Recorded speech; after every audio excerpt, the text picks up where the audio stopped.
Halo semuanya, balik lagi di Tampan Film. Bagaimana kalian kabarnya? Semoga kalian sehat selalu ya.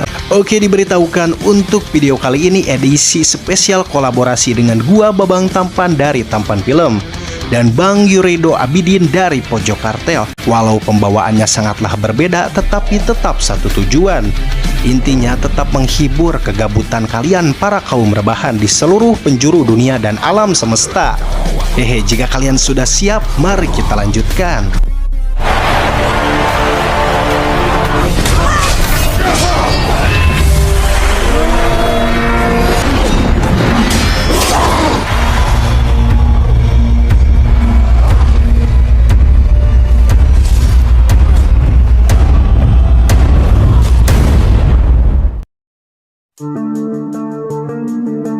Halo guys, bertemu lagi dengan gue di channel ini bukan channel gue ya. Oh iya guys, gue beritahu ya, kali ini adalah edisi spesial kolaborasi antara gue, Yurido Abidin dari channel Pojok Kartel bersama dengan Babang Tampan dari channel Tampan Film. Asik banget bukan? Ya, meskipun kami bukan badut, asalkan kalian tidak cemberut, maka dari itu kami rela untuk menghibur kalian semua para kaum rebahan untuk menonton alur cerita film The Legend of Hercules. Singkatnya, film ini mengisahkan tentang legenda dari anak Zeus yang dilahirkan oleh ibunya, yang jelas bukan ibu ente ya, untuk melawan seorang raja yang angkuh. Ini nih orangnya. Dengan kekuatan setengah dewa yang dia miliki, di sini Hercules berjuang untuk menciptakan perdamaian di tanah Yunani. Lalu bagaimanakah kisah peperangan dari Hercules ini? Langsung aja, tetap stay di sini bersama Pojok Kartel dan Tampan Film. Putar intronya.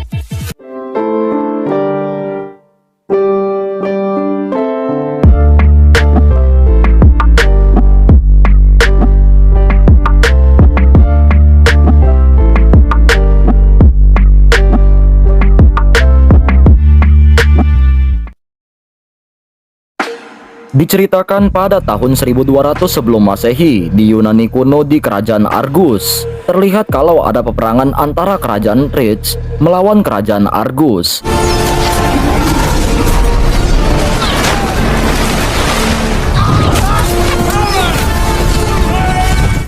Sampai pada akhirnya sang Raja Amphrition dari kerajaan Thrace menghampiri Raja Galenus dari kerajaan Argus. Mereka berdiskusi, daripada capek-capek mending kita buy one aja.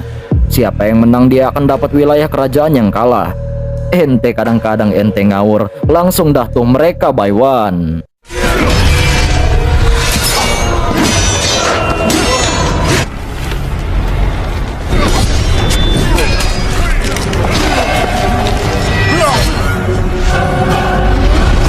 Accept your challenge.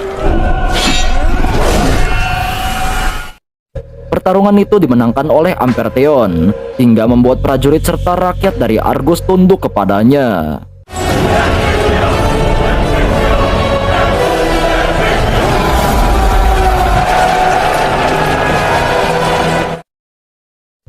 Saat merayakan kemenangan, istri Amphrition yang bernama Alcmene tidak suka dengan suaminya yang terlalu serakah. Lantas dia pun pergi ke kuil ditemani oleh seorang penasihat yang bernama Seron. Alcmene berdoa kepada Dewi Hera, yaitu istri dari Dewa Zeus, agar meminta perdamaian di tanah Yunani. Lalu tak lama datanglah seorang wanita yang mengaku sebagai Dewi Hera. Dia pun berkata kepada Alcmene, jika ingin perdamaian di Yunani, maka dia harus mengandung putra dari Zeus terlebih dahulu, yang akan diberi nama Hercules. Malam harinya Alcmene sudah siap untuk dinodai oleh Zeus. Lalu tak lama Zeus pun datang dengan petir di mana-mana. Lalu terjadilah celepot antara mereka berdua. Lalu tak lama datanglah Amphrition yang memergoki percelepotan itu. Dia pun marah dan menyuruh pasukannya untuk mencari sosok yang tak terlihat itu. Singkat cerita, 9 bulan lebih 2 jam telah berlalu. Di sini sang ratu telah melahirkan anak laki-laki hasil hubungannya dengan Dewa Zeus. Amphrition datang untuk memberi nama anak laki-laki itu, yang akan diberikan nama Alcides. Namun diam-diam Ratu Alcmene memberi nama anak itu Hercules. 20 tahun kemudian, Alcides sudah tumbuh menjadi dewasa. Dia memiliki tubuh yang kekar dan tampan, dan dia juga memiliki pacar yang bernama Putri Hebe, anak dari Raja Teles dari kerajaan Krat. Mereka berdua mandi di sungai. Lantas Putri Hebe memberikan kalung ular pemberian dari ibunya untuk diberikan kepada Alcides. Lalu tak lama datanglah kakak tiri Alcides yang bernama Iphicles. Lantas dia pun mengajak Putri Hebe karena nanti malam ada perayaan yang akan dilakukan oleh kedua kerajaan. Iphicles menyuruh prajuritnya untuk pulang terlebih dahulu bersama Putri Hebe, sedangkan dirinya akan ngebolang dulu bersama dengan Alcides di dalam hutan. Saat menyusuri hutan, mereka berdua bertemu dengan singa Nemean, yaitu seekor singa yang memiliki kulit keras anti senjata. Lantas dengan sigap, Alcides bertarung dengan singa Nemean, sedangkan Iphicles malah turu. Alcides pun berhasil mematahkan leher singa Nemean itu.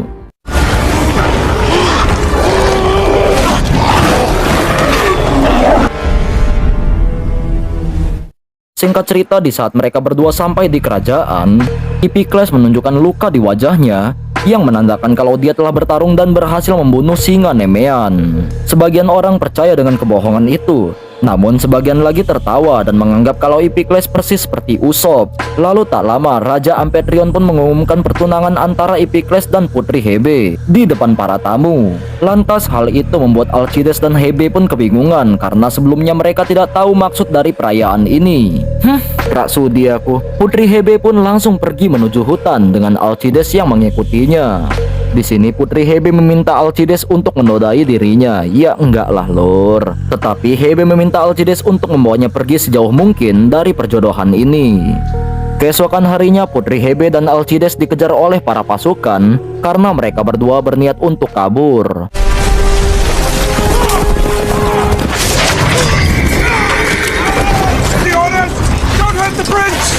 Saat Hebe menyeberangi sungai dengan kudanya, malah turu. Dan untung aja Alcides datang untuk menolong Putri Hebe yang sedang terhanyut. Namun apesnya di tepi sungai, mereka sudah dikepung oleh para pasukan. Beralih kembali ke dalam kerajaan. Di sini Raja Amphitryon memerintahkan Kapten Sotiris untuk memeriksa perbatasan Yunani dan Mesir, dikarenakan dia mendengar kalau pasukannya diserang oleh pasukan yang nggak tahu namanya. Di saat Sotiris pergi, Alcides pun datang untuk diperintahkan bergabung bersama Kapten Sotiris menjaga perbatasan. Namun sebelum berangkat, sang ratu menjadi cepu dengan berkata kalau Alcides bukanlah anak kandung dari Amphitryon, melainkan anak dari dewa Zeus. Dia pun memberitahu kalau nama aslinya adalah Hercules.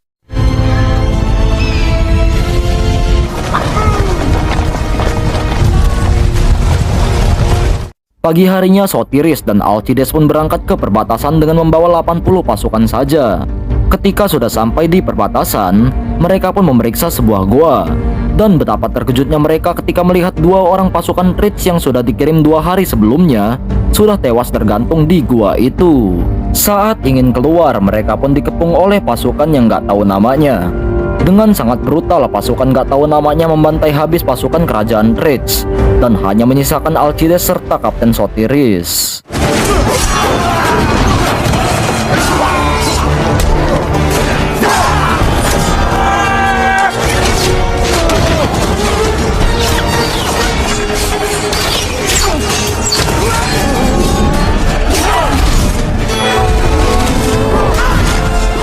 Lantas pemimpin gak tahu namanya pun menanyakan tentang helm milik pangeran kerajaan Trits, yaitu Alcides. Namun dengan baik hatinya Kapten Sotiris berkata kalau Alcides sudah tewas di pertempuran tadi. Sementara Alcides sendiri mengaku kalau dia adalah prajurit biasa yang bernama Hercules.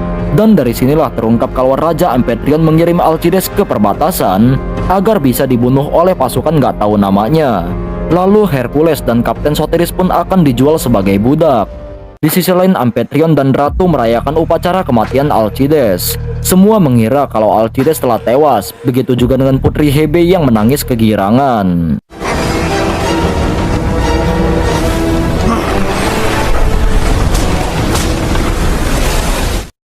Di sisi lain saat ini, Alcides dan Sotiris sedang berada di tempat pelelangan budak yang mengatur pertarungan bergaya gladiator, di mana yang menang akan mendapatkan kebebasan. Lalu dipanggillah Hercules untuk bertarung. Di sini dia bertarung melawan budak yang tubuhnya jauh lebih besar.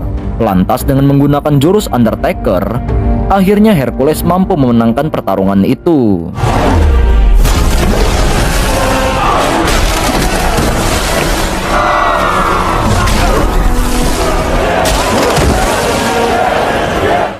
Singkat cerita, Sotiris memberitahu Pak Sugeng kalau di kerajaan Rich ada pertarungan gladiator yang menggiurkan, di mana 2 gladiator akan menghadapi 6 gladiator sekaligus dari kerajaan Rich. Jika Sugeng mengirimkan Sotiris dan Hercules ke pertarungan itu dan menang, maka Sugeng akan mendapatkan uang yang sangat melimpah.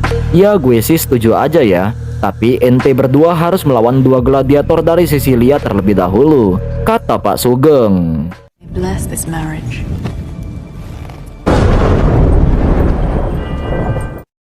Beralih ke kerajaan Rich, sang ratu berkata kalau Hercules adalah anak hasil dari percelepotan dirinya dengan dewa Zeus yang akan menggulingkan tahta Amphitryon demi membawa perdamaian di tanah Yunani. Namun karena anak itu telah tewas, ratu berniat untuk membunuh Amphitryon. Ente kadang-kadang ente.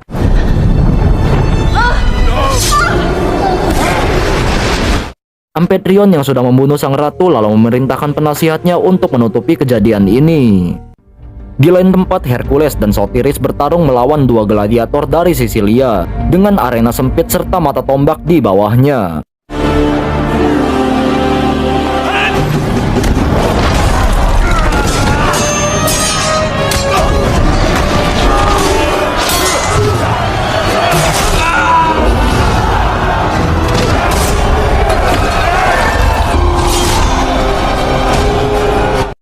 Hercules berhasil membunuh 2 gladiator itu sekaligus.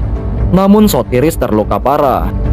Dikarenakan hal itu, Pak Sugeng mengurungkan niatnya untuk mengirimkan mereka berdua ke Yunani karena Sotiris terluka parah. Namun di sini Hercules meyakinkan Pak Sugeng kalau dia harus membebaskan Sotiris, sedangkan Hercules yang akan menghadapi 6 gladiator di sana sendirian. Singkat cerita, mereka pun pergi ke kerajaan Rich. Sesampainya di sana, Sotiris menyusup diam-diam untuk memberitahu Seron kalau Alcides masih hidup. Di arena gladiator, Hercules melawan 6 gladiator sekaligus. Sementara dari kejauhan, Seron dan Sotiris menyaksikan pertarungan itu. Dan para penonton pun beramai-ramai menyerukan nama Hercules. Greatest undefeated champion!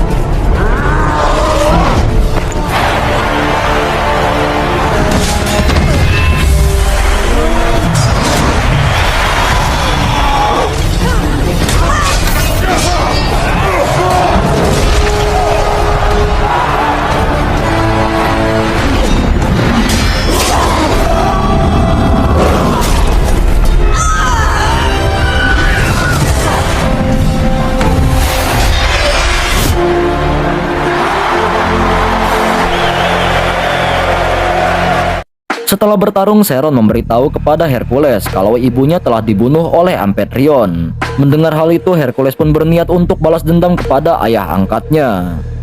Singkat waktu, Hercules, Sotiris, dan 2 pasukan yang lainnya pun pergi ke perdesaan. Di sana dia melihat kalau ada 3 anak buah dari Iphicles yang sedang melakukan pemerasan. Hercules pun langsung menghajar mereka bertiga. Setelah dihajar oleh Hercules, mereka bertiga pun dikirimkan kembali ke kerajaan. Di dalam kerajaan, ketiga anak buah itu tiba di hadapan Raja Amphitryon. Di sini Iphicles pun mendengar kabar kalau Alcides dan Sotiris masih hidup, dan mereka berdua bekerja sama dengan pasukan Rich untuk membelot kepada raja. Mendengar hal itu, Amphitryon pun meminta bantuan kepada pasukan gak tahu namanya untuk menghabisi Hercules dan Sotiris. Di dalam hutan, Hercules dan Sotiris membangun rumah kapal sebagai tempat perlindungan mereka. Lalu tak lama Dewi Hera pun datang dan meramalkan kalau Hercules akan membunuh Amphitryon dan hidup damai bersama dengan Putri Hebe. Di sisi lain, Putri Hebe berniat untuk bunuh diri karena dia masih bersedih atas kematian Alcides. Namun Seron pun datang lalu memberitahu kalau Alcides masih hidup. Keesokan harinya, Seron mengantarkan Hebe untuk menemui Hercules. Hebe pun terkejut kalau selama ini Hercules itu adalah Alcides.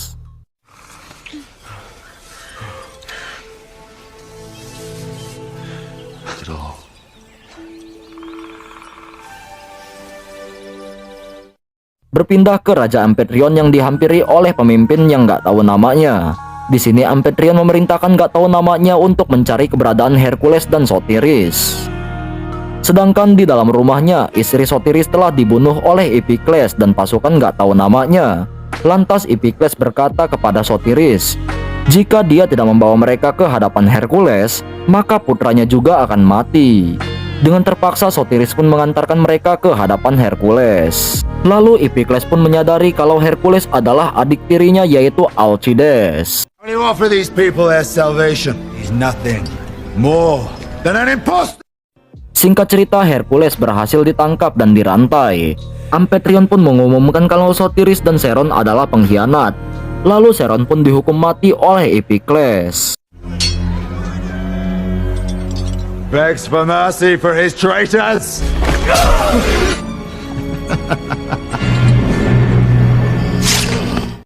Melihat hal itu, Hercules pun percaya kalau Dewa Zeus adalah ayahnya, dan dia pun meminta kekuatan kepada Dewa Zeus. Di sini Dewa Zeus memberikan kekuatannya kepada Hercules. Lalu dengan mudahnya Hercules melepaskan rantai itu bersama beton-betonnya untuk menghajar pasukan Threads.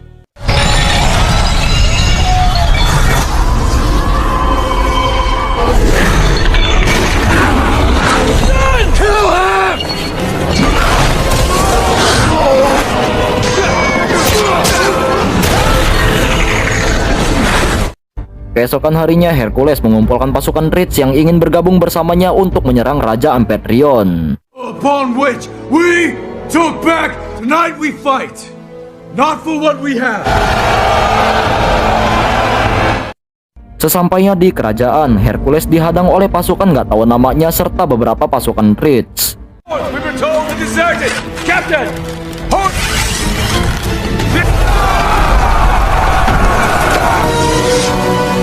Good! Lower your aim! Fire!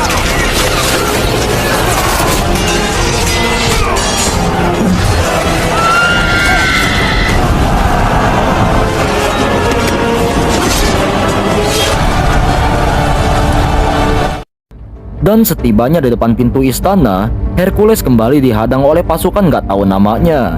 Di sini Amphitryon juga membuat api penghalang agar Hercules dan yang lainnya tidak bisa masuk. Melihat anaknya terkepung, Dewa Zeus pun langsung memberikan petir ke pedang Hercules, sehingga dengan mudahnya Hercules menghabisi para pasukan itu.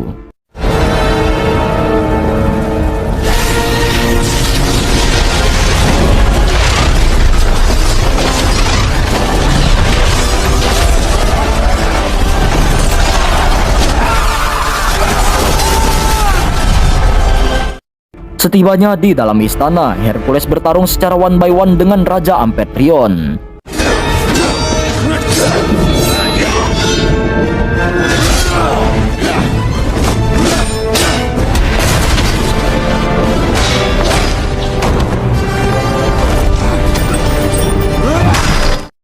Dan ketika Hercules hampir membunuh Amphitryon, di sini Epicles muncul sambil menodongkan belati ke tubuh Putri Hebe. Hercules pun ragu-ragu, tetapi secara tiba-tiba Putri Hebe menusukkan belati itu ke bahunya sampai menembus jantung Epicles. Melihat hal itu, Hercules mengamuk, lalu dia pun secara brutal membunuh Amphitryon dengan belati milik ibunya.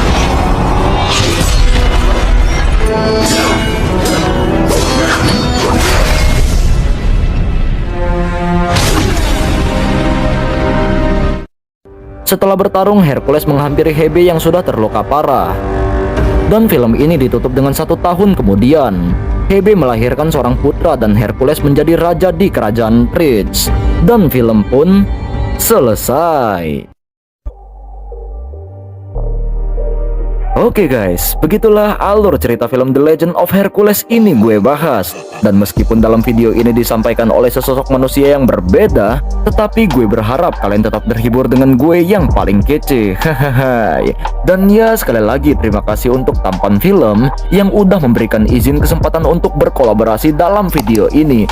Dan jangan lupa juga nih guys, kunjungi juga channel Pojok Kartel, yaitu channel gue, Yurido Abidin, asiklah, agar kita semakin akrab. Oke lah, see you in the next film.